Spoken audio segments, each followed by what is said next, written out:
Quels sont les mécanismes qui vont concourir à la facilitation des trafics commerciaux dans la zone de libre-échange africaine? Des discussions débutées ce mardi à Kinshasa sous la présidence du chef de l'État Félix Antoine Tshisekedi Tshilombo. Mort du président tchadien au front, Idriss Déby Itno a succombé de ses blessures après avoir reçu les balles alors qu'il rendait visite à des troupes en première ligne d'un combat contre les rebelles situés au nord du pays. À 68 ans, c'est lui qui dirigeait le Tchad depuis 30 ans, avait été réélu pour un 6e mandat.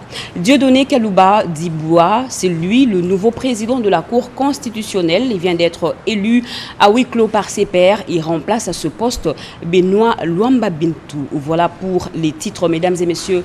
Bonsoir et très heureuse de vous retrouver à travers cette grande édition d'informations sur la chaîne nationale. Ouvrons ce journal par cette arrivée à Kinshasa du président kényan Uhuru Kenyatta, accueilli à l'aéroport international de Njili par son homologue congolais Félix Antoine Tshisekedi Tshilombo. Cette visite officielle de 48 heures du président kényan sera fructueuse pour les relations bilatérales entre les deux États. Regardez. C'est pour la 2e fois que le chef de l'État kényan arrive à Kinshasa pour une visite officielle après celle effectuée lors de l'investiture du président Félix Antoine Tshisekedi Tshilombo en janvier 2019. C'est à 15h40 précise que l'avion transportant Uhuru Kenyatta atterrit à l'aéroport international de Njili. À sa descente d'avion, le président kényan a été chaleureusement accueilli par son homologue congolais. Des chaudes accolades qui traduisent la profondeur des relations d'amitié qui existent entre Kinshasa et Nairobi.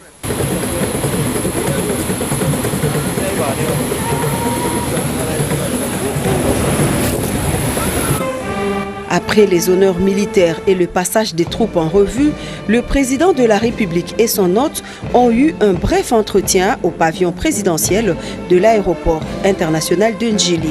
L'on se souviendra que le 6 février 2019, peu après son investiture, le président Félix Antoine Tshisekedi Tshilombo s'était rendu à Nairobi pour une visite officielle. Du président kényan à Kinshasa prévoit entre autres un tête-à-tête avec le président en exercice de l'Union africaine et la signature de plusieurs accords entre les deux pays dans divers domaines. Peu avant l'arrivée du président kényan, le chef de l'État, Félix Antoine Tshisekedi Tshilombo, avait reçu en audience le ministre égyptien des Affaires étrangères. Ce dernier était porteur d'un message du président égyptien Abdel Fattah al-Sisi au président en exercice de l'Union africaine. Regardez. C'est au pavillon présidentiel de l'aéroport international de Njili que le chef de l'État Félix Antoine Tshisekedi Tshilombo a reçu en audience le ministre égyptien des Affaires étrangères. Le patron de la diplomatie égyptienne, porteur d'un message du président al-Sisi, est aussi venu solliciter à nouveau l'arbitrage du président en exercice de l'Union africaine dans le dossier du grand barrage d'Éthiopie. La relance des pourparlers entre l'Égypte, l'Éthiopie et le Soudan sur ce grand barrage construit dans le Nil bleu a eu lieu du 4 au 6 avril courant à Kinshasa. Le contenu de ce message est de remercier M. le Président Tshisekedi pour les efforts qu'elle déploie maintenant pour trouver une solution pour la crise des barrages de la Renaissance. L'Égypte attache une grande importance sur l'intervention du président Tshisekedi comme président de l'Union africaine pour trouver une solution, un agrément entre les trois parties qui prendre en considération les intérêts des trois pays. Des pourparlers suspendus qui devraient reprendre incessamment sous le leadership du président en exercice de l'Union africaine, Félix Antoine Tshisekedi Tshilombo. Et en marge de la 12e Assemblée générale de l'Union des conseils des chargeurs africains, des discussions sur les mécanismes devant concourir à la facilitation des trafics commerciaux dans la zone des libre-échanges africaines s'ouvrent aujourd'hui à Kinshasa et c'est le président de la République et président en exercice de l'Union africaine, Félix Antoine Tshisekedi Tshilombo, qui a donné le ton. Plus d'explications dans son reportage de Guylain Kabaloundi.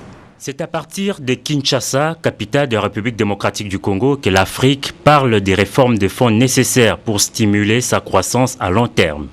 Des échanges qui se tiennent dans le cadre d'une conférence internationale axée sur la mise en œuvre de la zone de libre-échange continentale africaine ZLECAf, et ceci en marge de la 12e Assemblée générale de l'Union des conseils des chargeurs africains. Pour ce projet intégrateur au niveau continental, le président de la République et président en exercice de l'Union africaine, Félix Antoine Tshisekedi Tshilombo, ne pouvait que rehausser l'événement de sa présence. Une présence aux côtés de représentants de près de 20 pays africains et 90 délégués venus de l'extérieur. Des discours ont ponctué cette importante conférence. D'abord, celui du président de l'Union des conseils des chargeurs africains, UCCA, suivi juste après du directeur général de l'OGFREM, Office de gestion du fret multimodal, et du secrétaire général de l'Union africaine en charge de la ZLECAf, et du mot du ministre congolais sortant du commerce extérieur. Tous ont salué la présence à ces assises du président de l'Union africaine. Ils se sont par ailleurs dit favorables à l'intégration régionale et continentale pour une libre circulation de marchandises et ont insisté sur le rôle de l'Union des chargeurs africains dans la mise en œuvre effective de la ZLECAf. Un plaidoyer qui a eu du répondant auprès du chef de l'État congolais, défenseur acharné d'une Afrique intégrée et indépendante. Au moment où l'Union africaine rend opérationnelle la zone de libre-échange continentale africaine, il est tout à fait indiqué et de bonne loi que les conseils des chargeurs soient aux premières loges pour vulgariser, exécuter et accompagner cette ambition continentale légitime et bénéfique pour le peuple africain en général et pour les chargeurs en particulier. Dans votre tâche quotidienne de lutte que vous menez pour la suppression des barrières commerciales et la facilitation de la fluidité du fret, vous êtes mieux outillés et mieux placés pour garantir la réussite de cette approche stratégique pour le développement économique que constitue la ZLECAf. Je voudrais vous rassurer que vous pouvez compter sur tout mon appui dans la campagne de sensibilisation que vous menez et qui vous a conduit récemment dans quelques pays d'Afrique australe et au poste frontalier de Kasumbalesa, dont nous avons l'ambition de faire un des principaux hubs du commerce entre l'Afrique centrale et l'Afrique australe. Tout en souhaitant de fructueux échanges aux conférenciers, Félix Antoine Tshisekedi Tshilombo a, avant de clore son propos, déclaré ouvertes ses assises. D'importantes résolutions sont donc attendues de cette rencontre de 4 jours pour la mise en œuvre d'une zone de libre-échange africaine devant permettre à l'Afrique de sortir de l'extrême pauvreté et d'accroître son revenu. Et en nouvelle, il était attendu depuis plusieurs mois déjà. Eh bien, le successeur de Benoît Luamba est connu depuis cet avant-midi. Il s'agit bien de Dieudonné Kalouba Dibois, qui a reçu la majorité des voix exprimées par ses pairs au cours de l'élection qui a eu lieu ce mardi. Le professeur, il est professeur d'université de droit public et célèbre avocat près la cour d'appel de Kinshasa-Gombe, conseiller à la Cour pénale internationale. Il a été nommé membre de la Cour constitutionnelle par le président de la République en juillet dernier. Les images dans nos prochaines éditions. La Chambre basse du Parlement s'apprête à l'investiture de l'exécutif national. Et bien, ce mardi, le Premier ministre Samalou Kondé est allé déposer le programme d'action du gouvernement auprès du président de l'Assemblée nationale, Christophe Mbosoko Diampouanga, Bernard Bodo, Jérémy Kiaouete et Sylvie Mouembo. Aussitôt la formation du gouvernement de l'Union sacrée de la Nation publiée, le Premier ministre Jean-Michel Samalou Kondé Kyenge vient de franchir le deuxième cap en déposant le programme d'action de son gouvernement ce mardi 20 avril 2021 auprès du président de l'Assemblée nationale, Christophe Mbosoko Diampouanga, qu'entouraient les membres du bureau de la Chambre basse du Parlement. Nous sommes venus nous acquitter d'un devoir traditionnel, comme tout le monde l'a suivi, après la publication du gouvernement. Ici, c'est une autre étape importante, celle du dépôt officiel du programme d'action du gouvernement de l'Union sacrée de la Nation. Nous avons été bien reçus par le président de l'Assemblée nationale et nous avons dit que nous restons à sa disposition pour que l'équipe gouvernementale puisse venir se présenter à l'Assemblée selon le calendrier qui sera fixé, de sorte que nous puissions présenter officiellement le contenu de ce programme du gouvernement qui va être fait à la primeur des honorables députés. Donc nous sommes contents d'être arrivés à cette étape et nous attendons le moment venu de revenir et nous mettre finalement au travail pour répondre aux besoins de la nation et de la République. Pour accomplir cet exercice constitutionnel, le chef de l'exécutif national, Jean-Michel Sama Lukonde Kyenge, s'est fait accompagner de quelques membres de son gouvernement, parmi eux les 4 vice-premiers ministres. À en croire ces dépôts du programme du gouvernement à l'Assemblée nationale, l'attente de l'opinion nationale et internationale sur l'effectivité du pouvoir de l'exécutif national n'est que question des jours. Vous avez corrigé avec moi, vous avez reconnu le timbre vocal de Pati Tondouango. Et puis ce message du Bureau central de coordination, le comité de pilotage, le comité de direction élargie ainsi que l'ensemble des membres du personnel du Bureau central de coordination BCECO vous présentent leurs vives et chaleureuses félicitations à l'occasion de votre nomination par le président de la République, chef de l'État, aux fonctions de ministre des Finances. Ils saisissent cette opportunité pour vous assurer un soutien indéfectible dans la réussite de votre mandat au sein du gouvernement et en qualité de l'autorité de tutelle du Bureau central de coordination. Puisse le Seigneur, notre Dieu, vous assister dans l'accomplissement heureux de vos fonctions. Matondo Mbungu. Et les éléments de la police judiciaire de la PNC vont désormais travailler dans un environnement sain. Tous les locaux réhabilités par le PNUD ont été remis aux responsables de cette police judiciaire. Anastasie Doumbou et Jules Lombo ont signé son reportage. La coordination nationale de la police judiciaire a des nouveaux bureaux réhabilités. La remise officielle de ces nouveaux bureaux a été présidée par le procureur général près la Cour de cassation, M. Mumba Mukomo Victor. Cette cérémonie revêt un caractère important à ce qu'elle consacre la fin d'une époque où le traitement des données criminelles dans l'exploitation et la production de l'extrait du casier judiciaire se faisait manuellement. Aujourd'hui, elle augure une nouvelle ère, celle du numérique avec les recours aux moyens systèmes et ressources informatiques dans l'analyse des données pour la délivrance de ce précieux document qu'est l'extrait du casier judiciaire. Le nouveau système introduit aura comme avantage, entre autres, la mise sur pied d'une base de données centralisée, constituée de données, des cas dactylaires et identitaires des personnes condamnées, le renforcement et l'amélioration de la capacité professionnelle des agents et la fiabilité des informations. L'informatisation des services afin de permettre aux demandeurs de l'intérieur du pays les paiements en ligne, la centralisation et l'archivage et les classements selon une méthode de codification claire et exploitable. Le PNUD, représenté par son représentant résident, a été le partenaire technique et financier pour la matérialisation de la modernisation du cadre de travail du service des casiers judiciaires. L'interconnexion des postes en province reliés au serveur central à Kinshasa, ce qui épargnera aux demandeurs de l'arrière-pays des déplacements coûteux et parfois risqués du fait de leur rapprochement avec les services. Le jeudi 22 avril prochain, les écrivains et historiens d'Afrique centrale vont rendre hommage au professeur congolais Théophile Obenga. Les personnalités invitées à cette cérémonie arrivent déjà à Kinshasa. Elles ont été accueillies au Beach Ngobila par l'Académie congolaise des sciences chargée d'organiser cette cérémonie. Luxon Kabala. Traversé du pôle Malébo par le professeur Théophile Obenga rassure l'organisation prochaine des activités de l'Académie congolaise des sciences, dont la remise d'offres de mélange par les universitaires d'Afrique centrale et d'Égypte pharaonique à Kinshasa. Le directeur général adjoint de la RTNC, Freddy Mulumba, a conduit le comité restreint d'accueil au Beach Ngobila. Le professeur Théophile Obenga fixe l'opinion scientifique et donne quelques recommandations. L'Académie des sciences réfléchit tous les problèmes, toutes les questions, toutes les thématiques du pays et du monde, librement et scientifiquement. Et c'est très utile pour un pays d'avoir cette autonomie de réflexion. Voilà pourquoi l'Académie doit être soutenue publiquement par l'État, par le privé même, puisqu'il travaille aussi pour le privé, et par toutes les forces vives du pays.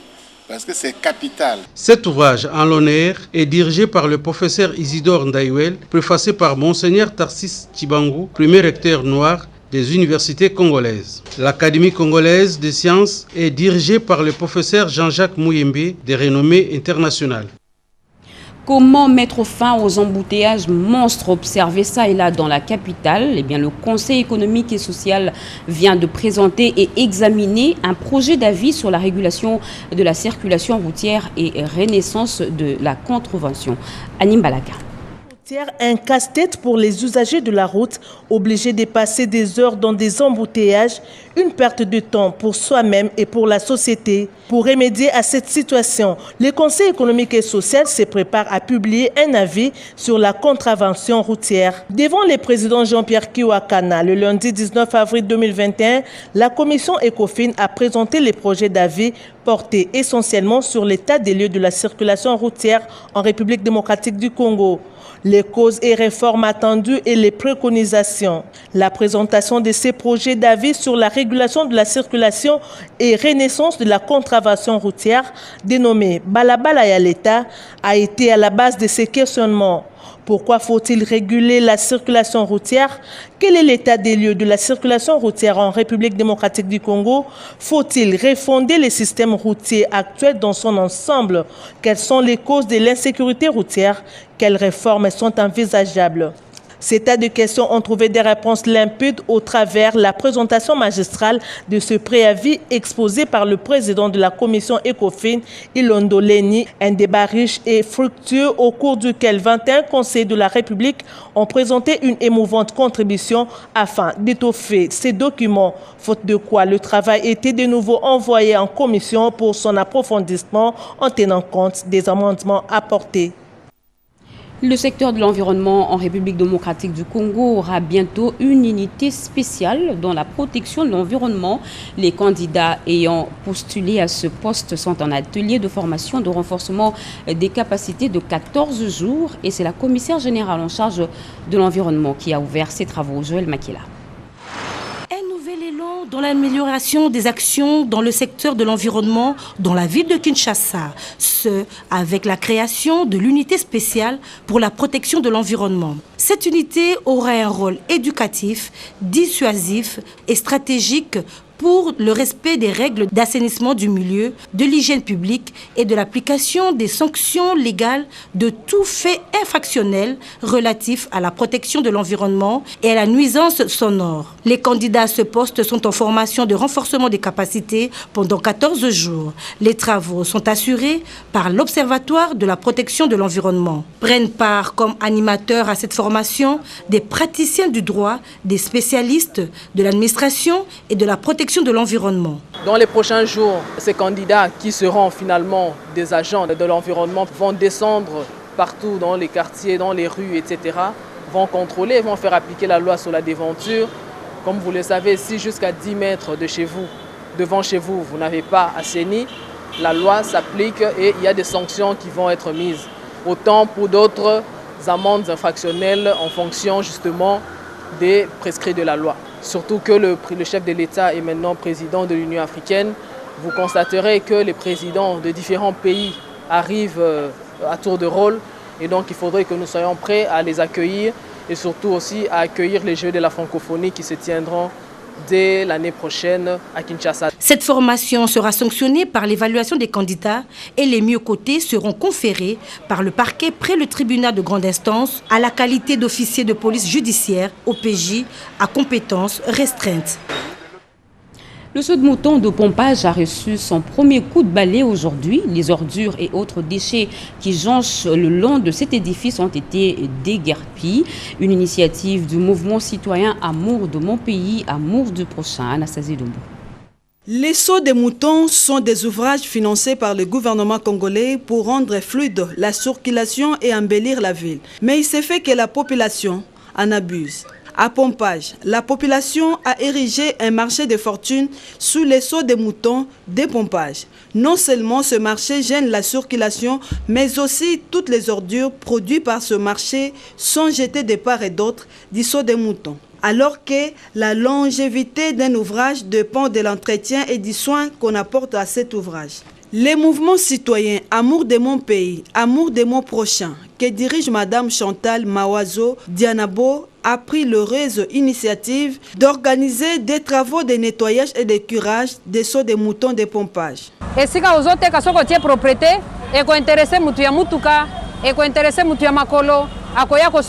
Là où tu vends doit être propre pour attirer les clients. Ce sont les habitants de Pompage qui doivent prendre soin de cet ouvrage. C'est un cadeau que le chef de l'État nous a donné, nous, les habitants de Pompage.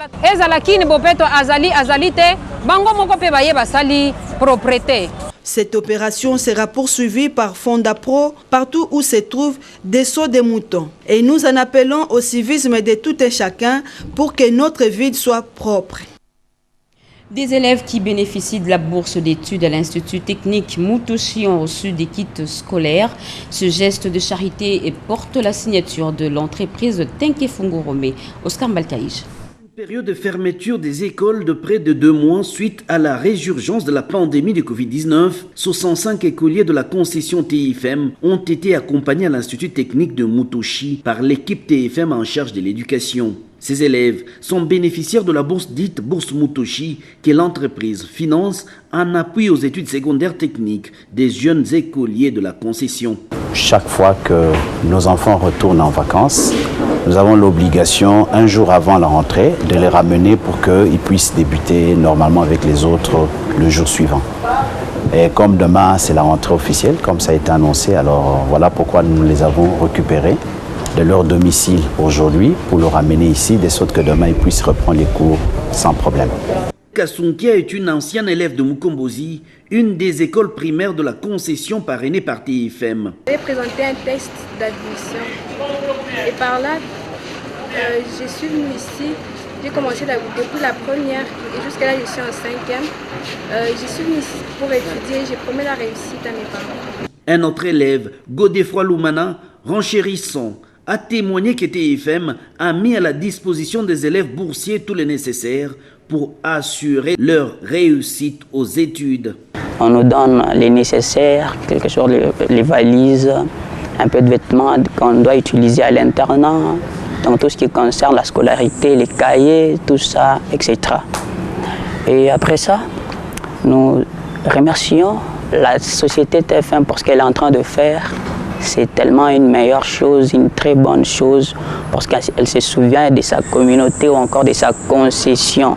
Pour rappel, la bourse Mutoshi a été lancée en 2010 en faveur des écoliers de la concession. Ceux-ci proviennent non seulement de grands centres urbains de Fungurume et de Tenke, mais aussi des lieux aussi variés que Mutaka, Chilongo, Mitumba pour ne citer que ceux-ci. À ce jour, hormis les 65 nouvellement inscrits, un total de 179 écoliers en ont été bénéficiaires. La bourse Mutoshi couvre la totalité des frais scolaires, pourvoit un kit scolaire incluant les fournitures scolaires, le matériel d'atelier ainsi que tout le nécessaire pour la vie à l'internat. Le coût total annuel par élève s'élève à environ $2000 américains. Quittons le Lualaba pour le Haut-Katanga où 6 pylônes qui se sont écroulés ont été remontés. Les équipes de la SNEL SA ont réussi à rétablir la situation avec les moyens propres de cette entreprise. Yvette Makuntima et Cédric Kenina. La structure métallique a remonté 17 jours de travaux intenses. Cela relève pour les techniciens de la SNEL SA d'un record. Initialement prévu pour 40 jours, les travaux de remontage des 6 pylônes écroulés sur la ligne haute tension 50 kV RS Inilou dans le Haut-Katanga ont pris fin plus tôt que prévu. Soulagement pour les abonnés des quartiers régis des eaux pompage, de l'université, de la prison centrale de Kassapa, ainsi que les quartiers Gambela 1 et 2. Le temps ou le délai d'exécution est passé pratiquement de la moitié. Et en 17 jours, tout simplement, tout a été fait avec les fonds propres, avec des techniciens en interne. La population a été surprise le vendredi passé et ils ont retrouvé leur alimentation normale.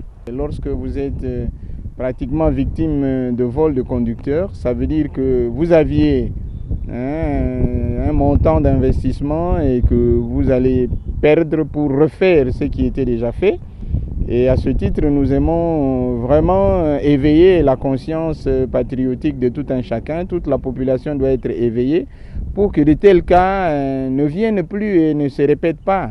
La vie a visiblement tourné au ralenti dans ces coins touchés par ces actes d'incivisme. Maintenant que la situation a été rétablie, abonnés et pouvoirs publics sont appelés à plus de vigilance.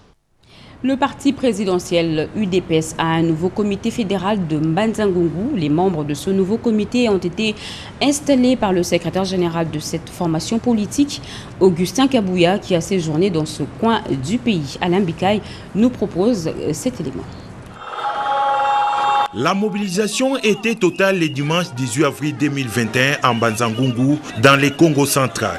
Les combattants et les sympathisants de l'Union pour la démocratie et le progrès social UDPS se sont mobilisés massivement pour réserver un accueil chaleureux à celui qui gère au quotidien les partis de Tien Tshisekedi Mulumba. Tout le monde voulait voir et écouter le secrétaire général du parti présidentiel, Augustin Kabouya, en tournée de redynamisation des activités dans cette partie du Congo central. Arrivé sur les lieux du Rassemblement populaire, le numéro 2 de l'IDPS a procédé à l'installation du comité fédéral du Congo central 3, dirigé par Tadé Mbundondoki, en présence des cadres et des notables de cette province. Ce comité a pour mission, entre autres, de rallumer la flamme du parti cher à Félix-Antoine Tshisekedi Tshilombo dans cette entité administrative composée de Songololo, Mbanza-Ngungu et Lufu. S'adressant à l'assistance, Augustin Kabouya a mis en garde tout ce qu'il qualifie d'agitateurs qui tenteraient de remettre en cause la légitimité du comité Mbundondoki pour les déstabiliser seront traduits en justice. Le numéro 2 de l'IDPS a appelé la base de son parti à travailler d'arrache-pied dans cette fédération pour les élections de décembre 2023.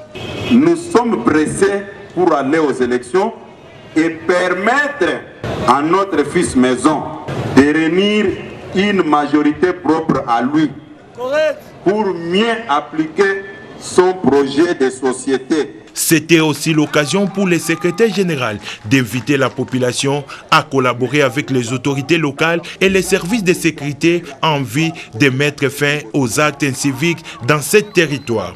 Les autorités locales ont été obligées à prendre acte que la sécurité et le bien-être de la population deviennent une priorité. Juste après ce journal, vous suivrez en page magazine le séjour du secrétaire général de l'UDPS Augustin Kabouya à Mbanza-Ngungu dans le Congo central. Suivons à présent la clôture du 3e atelier sur les assurances organisé par Rossur à Kinshasa. Regardez. Le secteur des assurances en République démocratique du Congo doit être vulgarisé pour une meilleure couverture. Dans un marché concurrentiel libéralisé, l'État congolais se présente comme seul régulateur. Sous l'accompagnement de la présidence de la République, Kaplan Consulting, en collaboration avec les sociétés d'assurance et de réassurance, a organisé l'atelier sur l'assurance des facultés à l'importation et l'assurance des frontières. Ce 3e rendez-vous d'échange a connu la participation des professionnels du secteur, des opérateurs économiques, de l'autorité de régulation et de quelques politiques pour l'évaluation et les enjeux de ces secteurs encore récents, mais plutôt prometteurs en République démocratique du Congo. Ce 3e atelier poursuit comme objectif la vulgarisation des dispositions réglementaires de la République démocratique du Congo dans ce secteur. Les intervenants à ces assises ont démontré l'importance du marché des assurances dans l'économie du pays. Donc je pense qu'aujourd'hui, on ne peut pas laisser fuir les capitaux et les primes à l'étranger. Du moment que nous sommes là, nous avons la capacité pour pouvoir capter ces primes-là en RDC. Et tout ça aura des retombées économiques très très fortes pour le pays. Que ce soit pour garder les devises en RDC, que ce soit pour la création de l'emploi. Kaplan Consulting étant un partenaire de la DGDA, de l'ARCA, ainsi que de l'ASAR, était naturellement intéressé par cette réglementation qui impacte non seulement le secteur de la logistique, mais également toute l'économie de la RDC. Le prochain rendez-vous de ces assises de 2 jours est pris pour le début du 2e trimestre de 2022. En page africaine, nous avons dit à l'ouverture de ce journal, le dernier maréchal d'Afrique est mort. Le président Idriss Déby Itno a rendu son dernier souffle cet avant-midi. C'est cette annonce laconique du conseil militaire tchadien qui donne au monde la triste information. Plus de détails dans son reportage de Getty Omatou. C'est avec une profonde amertume que nous annonçons au peuple tchadien le décès ce mardi 20 avril 2021 du maréchal du Tchad. Le Tchad s'est réveillé sous le choc. Son président n'est plus. Idriss Déby Itno est mort arme à la main pendant qu'il dirigeait des opérations militaires dans le nord du pays contre une rébellion venue de Libye. Le président maréchal Idriss Déby Itno, décédé à l'âge de 69 ans de suite des blessures reçues au front. Il brigue un 6e mandat, réélu avec près de 80% des suffrages exprimés selon les résultats provisoires énoncés lundi soir par la commission électorale. C'est depuis 31 ans qu'il préside à la destinée de ce pays, partenaire incontournable de la France dans la guerre contre le groupe djihadiste au Sahel. Acteur majeur de la lutte contre le terrorisme, d'abord avec l'opération Serval en 2013 sous François Hollande. Aujourd'hui, opération Barkhane parrainée par Emmanuel Macron. Il succède à Hissène Habré qu'il a renversé en décembre 1990. Sa mort a été annoncée par son porte-parole sur la télévision nationale tchadienne. Véritable guerrier, il vient de connaître son dernier souffle en défendant l'intégrité territoriale. En ce moment, c'est le conseil militaire dirigé par son fils Mahamat Idriss Déby Itno, général 4 étoiles, commandant de la garde présidentielle qui assure l'intérim. Aussitôt réuni, ce conseil militaire vient de prendre 2 décisions. Le couvre-feu qui vient d'être décrété ce mardi 20 avril et la fermeture de toutes les frontières.